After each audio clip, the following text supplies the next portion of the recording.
So finally 6-7 घंटे बाद मेरा जो ये टॉपिक, छोटा सा टॉपिक है, डायबिटिक कीटोएसिडोसिस, जो मैंने पढ़ा है वो आपको मैं थोड़ा सा टूटे फूटे भाषा में समझा देती हूँ, जो मुझे समझ में आया एक्चुअली। पता नहीं 100% श्योर है कि नहीं, बट मुझे जो समझ में आया वो समझाती हूँ।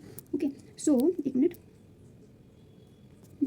सो ये एक बहुत इमरजेंसी कंडीशन होती है, मेनली डायबिटीज़ पेशेंट में देखने को मिलती है, और ये टाइप 1 डायबिटीज़ में बहुत कॉमन है। ठीक है, ये इसके जो प्रेसिपिटेटिंग फैक्टर है वो एक तो अगर सीवियरली स्ट्रेस ले इंसान, डायबिटिक पेशेंट स्ट्रेस ले, देन इंसुलिन की बहुत कमी हो, या फिर इन्फेक्शन हो बॉडी में, तो फिर ये कीटोएसिडोसिस कॉमन हो जाता है। देन क्लिनिकल फीचर्स हम पेशेंट में क्या देख सकते हैं जिससे हमें पता चल जाए कि हाँ ये हो सकता है। एक तो पॉलीडिप्सिया, इसका मतलब पेशेंट को बहुत प्यास लगेगी, पॉलीयूरी, बहुत यूरिनेशन पास करेगा, मतलब यूरिनेट करेगा अच्छा खासा, वीकनेस हो जाता है, नोजिया, वॉमिटिंग, एब्डोमिनल पेन होता है कभी कभी। देन इसका एक कैरेक्टरिस्टिक फीचर है जिसमें पेशेंट जो है ना बहुत डीप और रैपिड ब्रीदिंग करता है, जिसको मतलब वो सिम्टम देख के डॉक्टर मेनली डायग्नोस कर लेता है कि हाँ ये हो सकता है। देन उसके अलावा उनका जो ब्रेथ है वो फ्रूटी स्मेल करेगा, टंग ड्राई होगा, देन टेम्परेचर थोड़ा सा मतलब होता है ना, टेम्परेचर में फ्लक्चुएशंस आएंगे, देन वीकनेस होगी।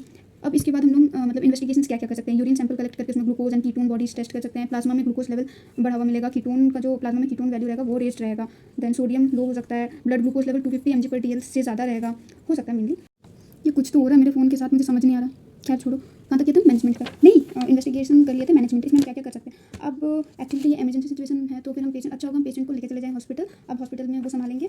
उसमें हम क्या करते हैं, सबसे पहले तो टेस्ट कर लेते हैं, blood glucose, electrolytes, creatine, blood gases वगैरह, यूरिन में एसीटोन वगैरह चेक कर लेते हैं, इमीडिएट केयर उसके अकॉर्डिंग देते हैं। देन फ्लूइड रिप्लेसमेंट करते हैं, नॉर्मल सलाइन दे सकते हैं। देन उसके बाद हम इलेक्ट्रोलाइट्स भी दे सकते हैं, इंसुलिन, हाँ इंसुलिन दे सकते हैं। देन फॉस्फेट, मैग्नीशियम, ये सब मेनली हॉस्पिटल में ये इमीडिएट केयर लिए जाते हैं। घर पे हम ये सारे केयर कैसे ही करेंगे।